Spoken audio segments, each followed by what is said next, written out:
e o meu coração desfalecem. Mas Deus é a fortaleza do meu coração e a minha porção para sempre. Eu diminua o seu Deus, que o Senhor faça essa vontade, fale conosco conforme o teu querer. Meu Senhor, nós acabamos de ler a tua palavra. Se não for a tua misericórdia, Senhor, com certeza não queremos o Senhor falar nessa noite.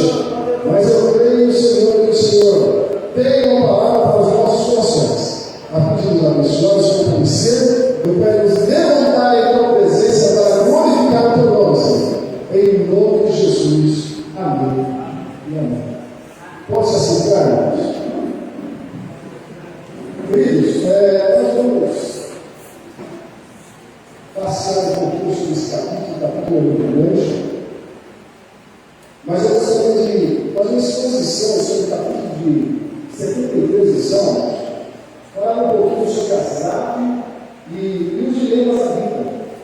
Asaf e os dilemas da vida. Nós terminamos esse capítulo, é bastante rico para a gente, para a gente meditar, para trazer para o coração e fazer aí algumas autocríticas, né? Fazer uma ilustração para que a nosso ser, como cristão, possa a cada dia melhorar, compreender o quanto Deus é importante para as nossas vidas, somente Ele é importante para as nossas vidas. Os escritores são 63 e Asaf, como já acabamos de dizer.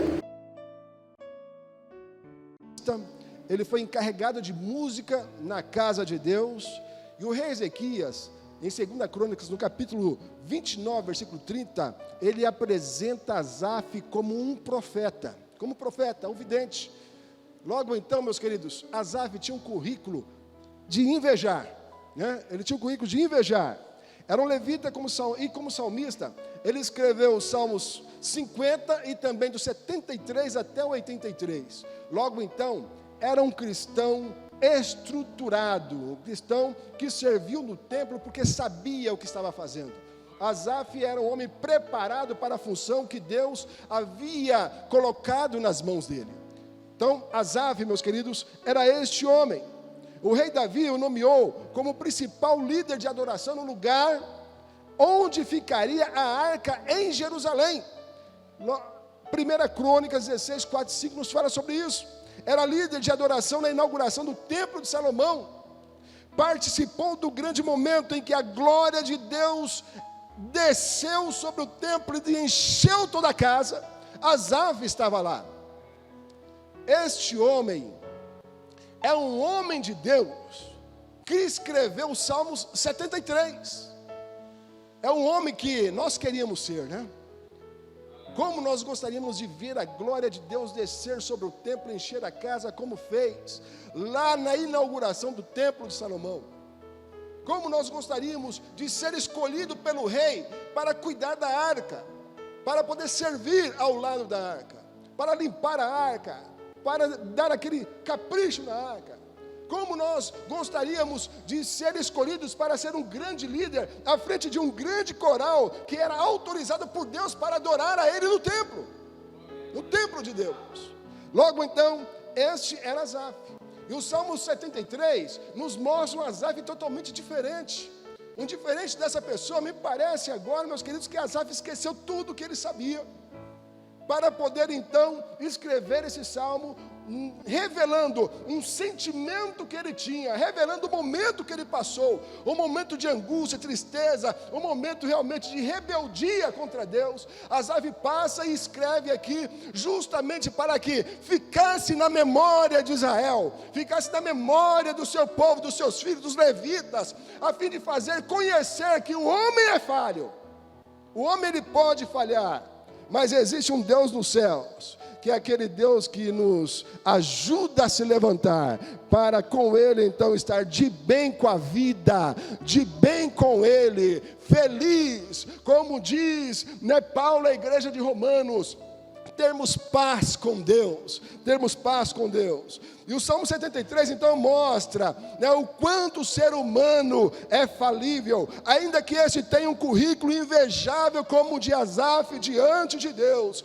Isso fica claro quando os dilemas da vida afastam nossa visão do que é divino e nos leva a ser somente, nos leva a ver somente o lado que interessa, a satisfação da carne, que são as coisas dessa vida. No momento, Asaf, ele vira os seus olhares para as coisas deste mundo, e então passa a almejar as coisas desse mundo, e ele então desvia os teus olhos de Deus, porque naquele momento Asaf vivia uma crise espiritual, né, que o fazia desejar mais as coisas desta vida, mais as coisas deste mundo, do que as coisas do Senhor que estavam no tabernáculo, que estavam no templo, do que servir a Deus realmente como se devia dentro do tabernáculo do Senhor. Havia um grande conflito dentro de Asaf, porque acontecia coisas boas com os ímpios e coisas ruins com os justos. Asaf olha para os ímpios e parece que os ímpios estão ali, meus queridos, curtindo a vida, adoidado. Eles têm tudo o que precisa. Aí ele olha para o povo de Deus e parece que o povo está sofrido, está castigado, não está sendo abençoado, não está sendo agraciado pelo Senhor. Asaf, como um bom levita, ele tinha sua fé alicerçada em Deus. Vejamos só o que diz o verso 1: verdadeiramente bom é Deus para com Israel, para com os limpos de coração. Asaf conhecia Deus, Asaf tinha intimidade com Deus, Asaf era próximo de Deus, e ele sabia que bom mesmo era Deus, como Jesus diz, né? Porque me chamas de bom mestre? Bom é meu Pai que está nos céus. Logo então Asaf tinha esse mesmo sentimento. O que eu quero dizer com isso, meus queridos, que não existe supercrentes na casa de Deus. Todos nós podemos passar por momentos que passou Asaf. Todos nós podemos passar por momentos de aperto ou de sentimentos ruins, como passou Asaf. Mesmo conhecendo a Deus de perto e tendo esta intimidade, ele desviou seus olhos da direção do Senhor. Cresceu ouvindo que Deus era bom, mas ao olhar para o ímpio, lhe parecia que tudo que ele havia aprendido estava em desacordo com a realidade. Este era o sentimento de Asaf. Ele sempre acreditou na misericórdia e na justiça de Deus, mas estava perdendo a fé por causa do que estava vendo. Jesus, falando aos discípulos de Lucas, no capítulo 11, 34, ele diz o seguinte: os olhos são como a luz para o corpo. Quando os olhos de vocês são bons, todo o corpo fica cheio de luz. Porém, se os seus olhos forem maus, o seu corpo ficará cheio de escuridão. Logo então, os olhos era justamente a porta de tudo que se vê para dentro do coração. Quando eu desvio os meus olhos para coisas que eu não devo, toda a minha alma sofre, o meu coração geme. Mas quando eu fito os meus olhos naquilo que devo, quando eu olho para Jesus, quando eu olho para o Senhor que é meu socorro, é aquele que está presente a cada dia em minha vida, logo então meu corpo será luz. E como eu enxergo a Jesus, lendo o verbo que se fez carne e que habitou entre nós. É aqui, é através desta palavra que eu vou conhecer e vou enxergar Jesus e trazer Jesus para dentro da alma, a fim de que? Direcionar bem os olhos para as coisas que eu devo fazer. No verso 2, Asaf diz o seguinte: quanto a mim, porém, quase me resvalaram os pés, quase que os meus pés saíram do caminho. Isso que quer dizer, quando ele diz aqui, quanto a mim, porém, quase me resvalaram os pés, ele diz: eu quase me desviei, eu quase saí da casa de Deus, eu quase abandonei o templo, eu quase abandonei tudo que eu fazia na casa do Senhor, por causa de um sentimento ruim, por causa de uma inveja que eu sentia dos ímpios. E a razão disso ele descreve no verso 3: pois eu invejava os arrogantes ao ver a prosperidade dos perversos. Olha só, ele quase se desvia por observar, invejar os arrogantes e a prosperidade daqueles que não temem ao Senhor. Logo então, os queridos, olhos, eles são a candeia do corpo. Vamos utilizá-los para trazer luz à alma, a luz que é Jesus Cristo, a luz que realmente, meus queridos, consegue fazer com que a minha alma tenha tudo que ela precisa, a luz que me ajuda a batalhar, conseguir e vencer e trazer para mim tudo que Deus tem reservado para mim. Nós precisamos trazer essa luz para dentro da alma, para que os nossos pés, eles não se desviem dos caminhos, para que nossos pés permaneçam no reino de Deus, olhando para Jesus, que é o autor e consumador da nossa fé. Asaf olha para os ímpios em inveja desses. Primeiro, a saúde deles. Para eles não há preocupações, seu corpo é sadio e nédio. Sabe o que quer dizer, meus queridos? O corpo deles, meus queridos, tinha as bochechas vermelhas, né? Como no passado, né?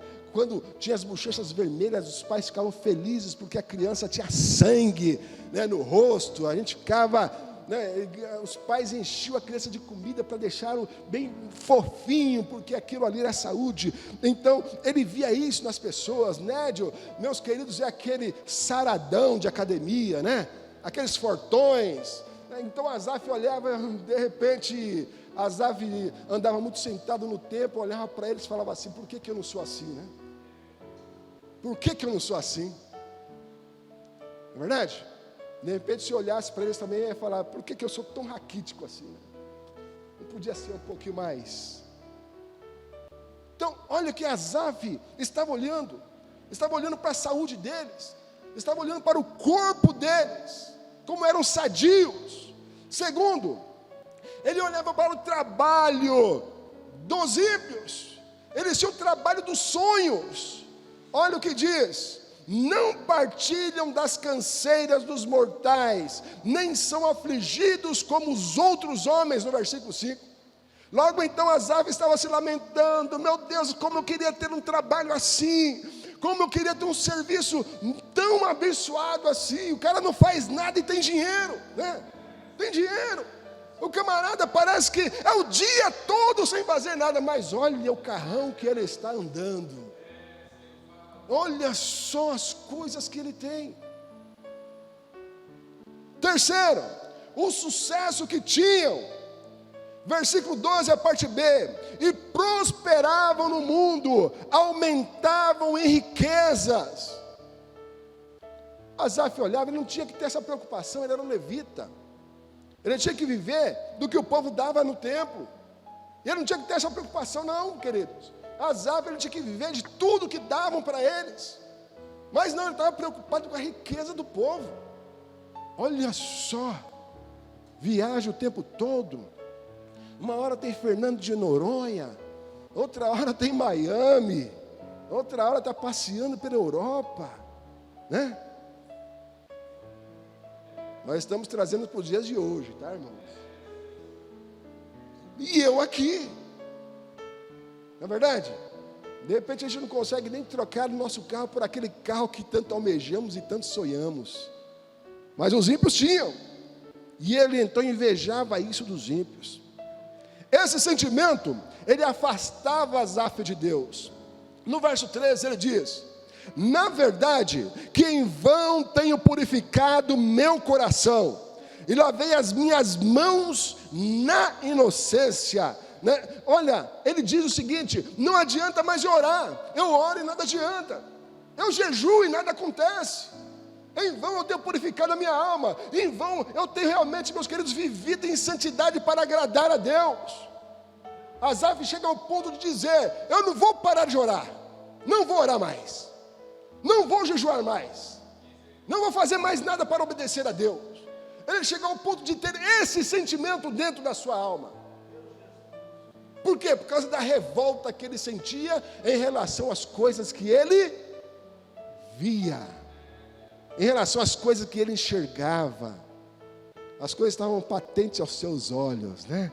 É como passar aquele carro, a gente olha assim: ei, meu Deus, se Deus me desse um desses. Amém, fique nessa. Se Deus um dia quiser te dar, Ele vai te dar. Mas não cobice, não traga para a alma, senão vai haver revolta na sua alma contra Deus. Você vai começar a se perguntar: por que eu não posso ter, Senhor? Por que é que eu não tenho? Por que é que eu não conquisto estas coisas? Trabalho igual maluco, eu trabalho igual camelo, né? Eu trabalho igual escravo, mas por que eu não tenho essas coisas? E aí Deus olha para Paulo e diz: a minha graça te basta, Paulo, porque meu poder se aperfeiçoa na fraqueza, no sentimento de impotência, no sentimento de não ter nada, no sentimento de não ter forças para conquistar, no sentimento de que realmente você não é capaz de ter as coisas. É aí que a graça de Deus se aperfeiçoa. Basta nós abrirmos o coração para Ele e dizer: Senhor, trabalha em mim, Senhor, me dê, Senhor, aquilo que preciso, e corra atrás. E Deus abrirá as portas dos céus para aquilo que você tanto almeja. A teologia do sofrimento refuta a teologia da prosperidade, justamente por sermos seres humanos e servimos um Deus justo que escreve nossa história quando nós nos entregamos a Ele. Então, a teologia do sentimento, do sofrimento refuta justamente a prosperidade. Por quê, queridos? Porque nós somos seres humanos e nós servimos a um Deus justo. O que isso quer dizer? Que nós somos seres pecadores falhos, né, diante do Senhor, mas nós servimos a um Deus que não falha nunca, que nunca peca, que é justo para conosco. Uma vez Paulo disse a Timóteo, né, ele olhando para Timóteo, aquele jovem pastor, ele disse o seguinte: que ainda que nós sejamos infiéis, Deus permanece fiel, porque não pode negar-se a si mesmo. Deus, Ele não pode se negar. Deus, Ele é justo o tempo todo. Então nós temos que confiar em Deus, que Ele tem o melhor para a gente. E o momento em que Asaf vivia o impedia de ver isso. O momento que Asaf vivia o impedia de ver a justiça de Deus, como Deus era bom o tempo todo, como Deus era bom para com ele, foi bom para com ele. Os momentos que ele passou, ele viu a glória de Deus entrar no templo e realmente queimar a todos aqueles sacrifícios de forma gloriosa. Ele viu aquilo, e logo então, meus queridos, ele parece que deixa tudo isso que ele chegou de lado e abre o coração para o sentimento que não é de Deus. Não é de Deus. Versículo 14 ele diz: pois todo dia tenho sido afligido e castigado cada manhã. Então o homem se lamenta. Não chegou ao ponto de Jeremias, mas se lamentou bastante, né? Não ganhou de Jeremias, querido, porque toda a sua lamentação coube no capítulo só, né, pastor? Jeremias teve que o seu parceiro lá teve que escrever um livro inteiro para caber todas as lamentações de Jeremias, mas Asaf colocou tudo num capítulo só. Talvez ele quisesse correr para não mostrar aqui os pormenores, né? Aquilo que nós agora estamos desejando saber um pouquinho mais, né? Talvez ele tenha escondido isso da gente. Não precisamos desejar ser iguais ao ímpio, porque prospera. Cristo forjou o que você é na cruz do Calvário. Você é o que Deus quer que você seja. Não queira ser aquilo que Deus não tem para você, aquilo que Deus não reservou para você, aquilo que Deus não preparou para você. Você é o que Deus quer que você seja. Logo então você é essa pessoa. Seu sucesso virá, ou até já veio, mas queira ser sempre o que Deus quer que você seja. Porque por um momento Asaf quase joga o seu relacionamento com Deus para fora. Asaf então ele volta à razão, mas ele volta à razão. Ele volta à razão quando ele entrou no templo. E aí ele enxerga então, ali no templo, ele enxerga então, algumas coisas preciosas. Lá no templo ele enxerga que a prosperidade do ímpio estava reservada para o deleite terreno e não para o deleite celestial. Asaf ele compreende o seguinte, que é uma linha aí, que divide essas questões. Nós podemos também ter deleites terrenos, nós podemos passear, nós podemos ir a um belo restaurante com a família, nós podemos fazer um passeio com a esposa, com os filhos, seja lá, nós podemos fazer isso. Nós podemos nos deleitar porque são frutos do nosso trabalho, do trabalho no dia a dia que o Senhor nos deu, não é verdade? Mas olha, Asaf compreende que tudo aquilo que acontecera com os ímpios era para o deleite terreno somente para o deleite terreno. E ele diz no versículo 17: até que entrei no santuário de Deus, então entendi eu o fim deles. E nos versos 18 e 19, ele vê o fim daqueles que não temem a Deus. Primeiro, o próprio Deus os põe em lugar escorregadio. Versículo 18. No versículo 18 ainda, segundo, eles serão lançados em destruição. No versículo 19, terceiro, serão consumidos de terrores. Era isso que estava reservado. Logo então ele consegue enxergar que havia uma linha entre quem não tem a Deus e quem tem a Deus. Quem tem a Deus, além de ter os deleites terrenos, ainda tem a salvação eterna. Ainda tem um lugar reservado para ele passar a eternidade com Deus. E Asaf então ele abre os olhos para isso, ele consegue compreender isso, do que eu estou reclamando, o que eu estou invejando, o que eu estou almejando. Eu tenho um Deus muito maior do que todas essas coisas que pode me dar. O que eu preciso e muito mais ainda é vida eterna para estar para sempre com Ele.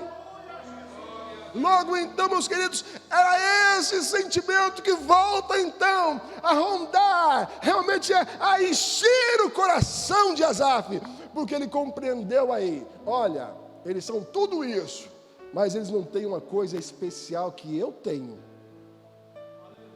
que é Deus na alma, um Deus que me socorre quando eu preciso, um Deus que me ajuda a caminhar em terras áridas. Isso porque a recompensa do ímpio está na terra, está somente na terra, enquanto a grande recompensa do cristão está na eternidade. É a grande recompensa. Meus queridos, certa vez Jesus disse aos discípulos que as bênçãos correm atrás dos que creem, não é? Então elas correm atrás. A gente não corre atrás da bênção, né, pastor? A gente não corre atrás da bênção, né? A bênção ele vem atrás da gente. Dá um pinote aí, bênção. Chega, né? Pode chegar cansada, mas chega, né? É assim que acontece. Nós não precisamos ficar correndo atrás de bênção, porque Deus conhece o nosso coração. Deus conhece a nossa alma. Deus conhece o que nós precisamos, o que nós necessitamos. Nós só precisamos dizer: Deus, eu preciso disso, e eu preciso muito que o Senhor venha agir, e deixa Deus agir. É assim que acontece. Se seu irmão, amigo, não serve de inspiração para você, não inveje. Cabe a cada um o seu destino, a sua conquista diante do propósito divino. Asaf reconheceu isso. Olha o que ele diz agora no versículo 21. Assim o meu coração se azedou, e sinto picadas nos meus rins. Aqui, olha, ele ainda estava olhando para o ímpio, né? Mas ele reconhece, coração aqui quer dizer justamente a sede dos pensamentos, né? Os pensamentos dele estava azedo, pensando em coisa que não devia, almejando coisa que não era dele, almejando coisa que não era para ele. Não era para ele. Logo então o coração de Asaf, ele fica azedo. Rins aqui quer dizer a sede dos sentimentos. O sentimento de Asaf estava tão embrutecido contra Deus, que ele não conseguia enxergar o que Deus representava para ele. Estava tão embrutecido contra Deus, que ele não conseguia olhar para Deus assim, enxergar a bondade de Deus para com ele. Não conseguia enxergar. Nos versos 22 diz: assim me embruteci e nada sabia, fiquei como animal perante ti. Ele reconhece agora: Senhor, eu estava como um bicho irracional diante da sua presença. Ele escreve e se arrepende então de tudo o que ele havia pensado.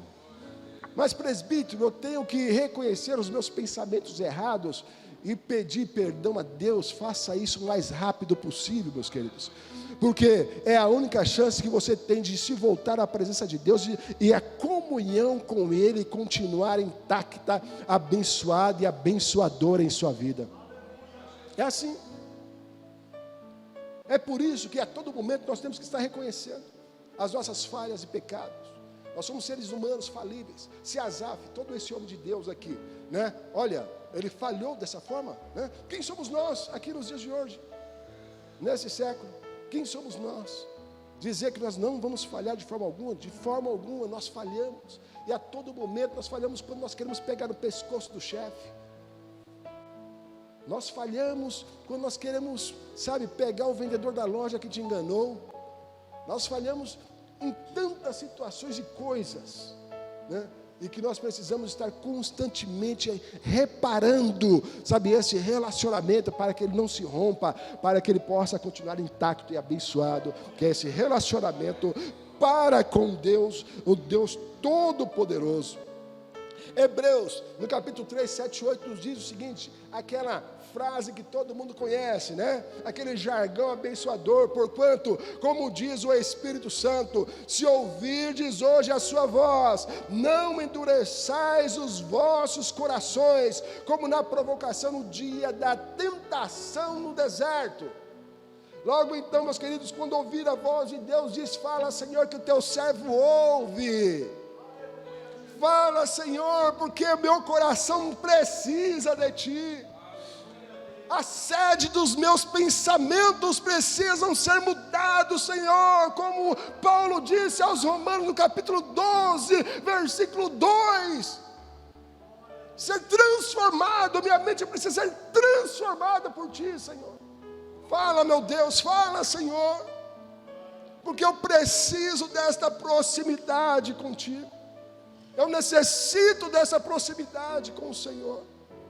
Eu necessito estar mais perto do Senhor. Aleluias.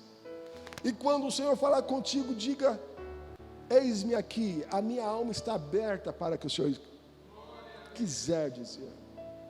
Quando você ouvir a palavra de Deus pregada nesse lugar, abra o seu coração, não embruteça, e diga: Senhor, enche a minha alma com a tua palavra. Eu quero ouvir a tua palavra, eu quero sentir a tua presença. Eu quero que a tua palavra transforme a minha mente, renove a minha mente, traga transformação aos meus sentimentos. Eu preciso, meu Senhor, que os meus rins funcionem bem. Eu preciso que o meu coração funcione bem. Por isso eu dependo e preciso da tua palavra, porque a palavra é a única que transforma o ser homem, meus queridos, da cabeça, do fio do cabelo até a planta dos pés. É a única que transforma o homem. É verdade. Então, é verdade que ela transforma um pinguço em um pastor. ela transforma um viciado em um diácono, ela transforma uma prostituta numa mulher de Deus, mãe de filhos.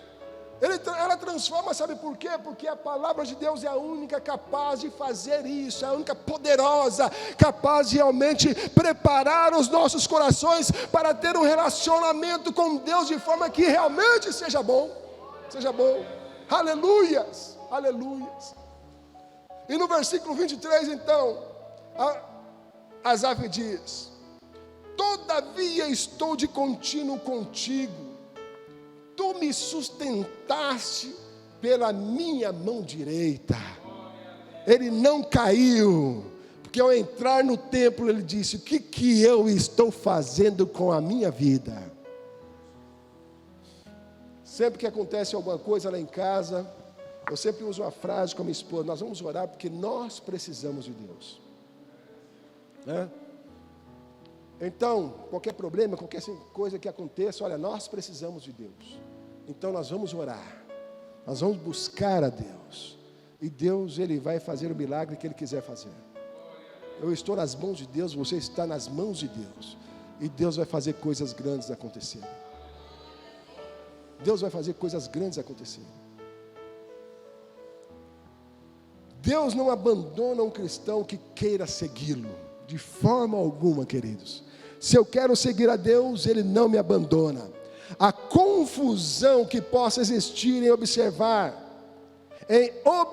porque sofremos enquanto o ímpio prospera, deixa de existir quando olhamos para a nossa mão direita e nós enxergamos Cristo segurando e nos sustentando. Quando nós olhamos para Jesus, nós não temos tempo para olhar para as coisas vãs. Quando nós olhamos para Cristo, nós não temos tempo nenhum para olhar para aquilo que realmente nos distancia da presença de Deus. Por isso então, quando nós olhamos para Jesus, nós conseguimos enxergar Ele nos segurando pelas mãos direitas e nos sustentando em tuas poderosas mãos.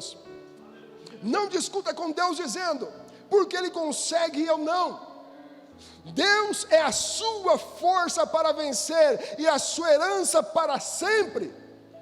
Se concentre nisso.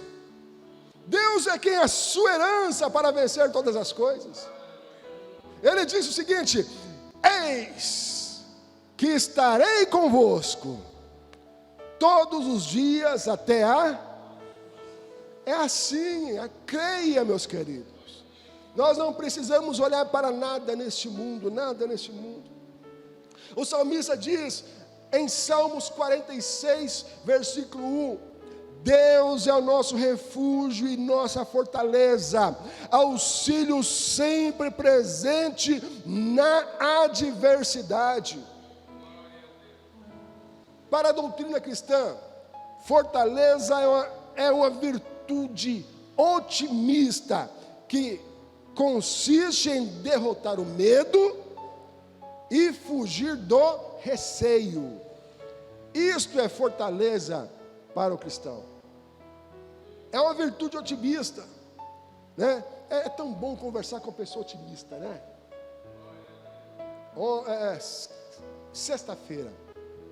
Sexta-feira eu fui no centro e lá eu conheci um senhor, né? Chamo ele de senhor porque eu fiquei sabendo a idade dele. Senhor não, porque eu estou chegando perto, né? Se ele parar no tempo, eu chego daqui a 6 anos. Mas pensa no Senhor para cima, sabe? Ele, sem miséria, né? Levou ali, estava fazendo um serviço na loja lá, e um senhor para cima, e forte, bem, né? Bonitão, né? E é claro, eu não invejei nem um pouco dele, fica tranquilo em relação a isso. Mas a gente começou a conversar sobre motos, né? Que ele também anda de motos. E a gente começou a conversar sobre moto e tal. Ele falou para mim: eu ando de moto há 50 anos.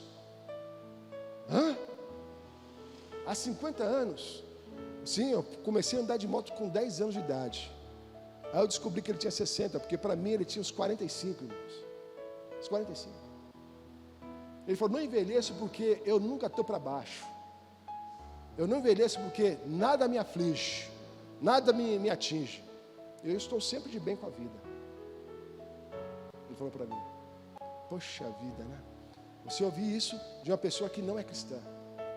Enquanto há muitos cristãos que estão envelhecendo, por quê, né, pastor? Porque não estão de bem com a vida, não estão de bem com Deus, não estão de bem com nada. E o cristão ele tem muito mais motivo do que aquele homem de estar feliz, não é? O cristão tem muito mais motivo do que aquele homem para estar de bem com a vida. Nós temos o Senhor da alegria em nossas almas. Nós temos aquele que venceu o medo. Nós temos aquele que venceu a morte. Nós temos aquele que venceu o pior dos nossos inimigos. Nós temos aquele dentro do nosso coração. Logo então não há motivo para vivermos, tristes, encarcerados em nossos cantos. Nós precisamos nos libertar desses sentimentos e olhar para Deus, e então nós teremos alegria em viver. Alegria em viver comendo feijão e arroz. Alegria em viver comendo feijão, arroz e ovo. Alegria em viver comendo feijão, arroz e picanha. Seja lá o que for que Deus te deu, te preparou. Nós seremos sempre gratos ao Senhor quando nós compreendemos que temos dentro de nós algo tão precioso. E fortaleza é justamente essa virtude otimista, que consiste em derrotar o medo. Logo então, meus queridos, eu quero dizer para você como salmista, Deus é o seu refúgio e sua fortaleza. É Ele que realmente tira de você o medo. É Ele que tira de você aquele pensamento de derrota. É Ele quem tira de você aquela vontade de fugir de todas as coisas, receio de não vencer em nada, de não vencer na vida, receio de não vencer no reino, não fazer a coisa certa. É Ele quem faz, porque Ele é teu refúgio, Ele é tua fortaleza. É Ele quem é. A fortaleza é, portanto, uma postura de firmeza perante as dificuldades, de constância na busca do bem e da justiça. A fortaleza é isso, portanto, essa postura de firmeza que nós temos perante a dificuldade, perante os problemas da vida. Jesus, quando chamou os seus, Ele disse o seguinte: olha, aquele que quiser vir após mim, falando aos discípulos, falando ao povo, primeiro, negue-se a, e depois, toma a sua cruz. Jesus estava falando, toma os seus problemas, filho, toma as suas dificuldades aí, tome aí tudo que te perturba a alma, tome seus sentimentos ruins, tome tudo que você tem, põe nas costas, carrega tudo. Mas vem comigo. Mas vem comigo. Não fica aí não. Me acompanha. Me segue. Foi o que Jesus disse, E negar-se a si mesmo é justamente falar para Deus: me esvazia de mim, Jesus. Me esvazia. Que o Senhor cresça e que eu diminua. Que o Senhor apareça em mim. Quando o velho homem querer aparecer, Deus mata ele, estrangula ele, Dê um jeito de fazê-lo desaparecer da minha vida. É isso aí. Negar-se a si mesmo. É dizer, Deus é tudo na minha vida e eu não sou quase nada. Sou a carcaça que carrega o amor de Deus para onde quer que eu for. Eu sou esse corpo que representa o reino de Deus na terra. Eu sou esse corpo que traz a alegria do Espírito, a alegria da salvação em mim. Eu sou esse corpo. Sou esse corpo. Logo então eu morri. E agora Cristo vive em mim. Cristo vive em mim. É assim. Minha fé não vacila quando eu estou guardado na fortaleza que é Deus. A minha fé não vacila. Meus queridos, meu sentimento não vacila diante de Deus. Pode até vir a mente, mas na hora o Espírito Santo, ele fala, e eu ouço o Espírito Santo falar, e eu logo extirpo os pensamentos da minha cabeça, e digo: Deus, aqui é templo do Senhor, meu Pai, que o Senhor possa abençoar o meu coração, para que ele somente agrade a Ti. Fortaleza é um lugar de refúgio, ou de defesa, como uma torre, uma fortificação, ou uma coluna alta cercada por defesas. Isso é fortalezas. É das fortalezas que os exércitos olhavam para o deserto, olhavam para o terreno vazio, e enxergavam de longe os exércitos chegando para atacar, e a partir dali eles conseguiam armar os seus soldados, e vencer de dentro, todos os seus inimigos, que atacavam a fortaleza, a sua cidade. É na fortaleza que é Deus. Deus é o nosso refúgio, Deus é a nossa fortaleza. Logo então, esteja guardado dentro de Deus, esteja guardado pelo Senhor. No meu noivado eu não esqueço, nunca. Quando eu fiquei noivo, veio um tio meu, pastor da Presbiteriana do Brasil, em Curitiba. E ele disse uma coisa: todo casamento que tiver dentro do triângulo de Deus, passará por tempestade, mas nunca se acabará. Ele disse isso. Triângulo de Deus, Pai, Filho e Espírito Santo, esteja dentro disto, esteja lá, fique lá, e você nunca sairá da presença de Deus, nem seus pensamentos. Escondido em Deus, minha mente está segura. Se você permitir, Deus será a fortaleza do seu coração. Com certeza não haverá dúvidas quanto à sua bondade para conosco, não haverá dúvidas nenhuma, não pairará nenhuma dúvida na minha cabeça, no meu coração, de que, olha, Deus é bom para comigo, misericordioso o tempo todo, que a tua graça, favor e merecido é para mim, um presente enorme que eu não posso pagar nunca. Não posso pagar nunca. Então, meus queridos, se nós permitirmos, Deus será a nossa fortaleza, e a nossa mente nunca duvidará da bondade e da misericórdia de Deus. Se nós permitirmos, Deus será a nossa fortaleza, e o nosso coração nunca duvidará da sua justiça. Deus é justo o tempo todo, por mais que Ele permita um problema, uma luta, uma dificuldade, um pensamento pairar sobre as nossas cabeças. Ele é justo e continuará sendo justo. Não há nada que mude isto. Nós não duvidaremos quanto à tua proteção. Nós entenderemos sempre que, se Deus não guardar a cidade, em vão vigia os sentinelas. Nós compreenderemos isto. Se nós permitirmos então que Deus seja a fortaleza do nosso coração, deixaremos de olhar para os outros e desejar as suas conquistas. Eu compreenderei que Deus é quem planeja os meus dias na terra. E Deus é tão cuidadoso. Pode ter certeza que Ele vai fazer o melhor te amando. Sempre será o melhor de Deus para a sua vida. Por isso então, que nós, queridos, tenhamos Asaf por exemplo, e que nós nunca cobicemos a riqueza desse mundo, que nós entendamos que Deus é nossa herança, que nós entendamos que existe riqueza maior do que todas essas riquezas.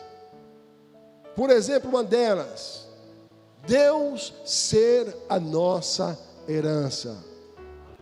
Pode haver riqueza maior do que esta? Asaf então ele termina dizendo o seguinte, no versículo 28: mas para mim Bom é aproximar-me de Deus. Pus a minha confiança no Senhor Deus para anunciar todas as tuas obras. O pensamento ruim pousou sobre a cabeça de Asaf, mas Asaf se voltou para o templo. Quando chegou no templo, Deus então tocou a sua alma, e ele falou: o que é que eu estou fazendo? Não posso continuar assim, eu preciso me voltar à presença de Deus. E ao voltar à presença de Deus, ele reconhece então, que bom é aproximar-se de Deus. Pus a minha confiança no Senhor, para anunciar todas as... Agora nós temos um Asaf que volta a pregar a palavra de Deus, volta a anunciar a palavra de Deus, volta a falar do amor de Deus, volta a ser útil na casa de Deus, útil no templo de Deus, útil aonde Deus quer que ele seja enviado. Asaf volta, por um simples passo, voltou para o templo. E a Bíblia nos diz que esse templo agora foi transferido para nós. Se nós cuidarmos do templo, o Espírito Santo nunca sairá de lá. Então, se você se voltar para o templo, você vai enxergar o Espírito Santo que está nele. Logo então, você enxergando o Espírito Santo que está no templo, que é você, você automaticamente vai dizer: o que eu estou fazendo com a minha vida? Espírito Santo, toma conta, domina a minha mente, faça o teu querer, faça a tua vontade. Senhor meu Deus, não permita de forma alguma que eu tenha novamente esses pensamentos. Pensamento de derrota, pensamento de tristeza, pensamento de... Olha, tira, Senhor. Que esses momentos o Senhor possa trabalhar no meu coração. Se volte para o templo. Quando você se voltar para o templo, você vai encontrar motivação para estar de bem com Deus. Amém, irmãos? Aleluias, glórias a Deus. Eu gostaria de fazer uma oração com você.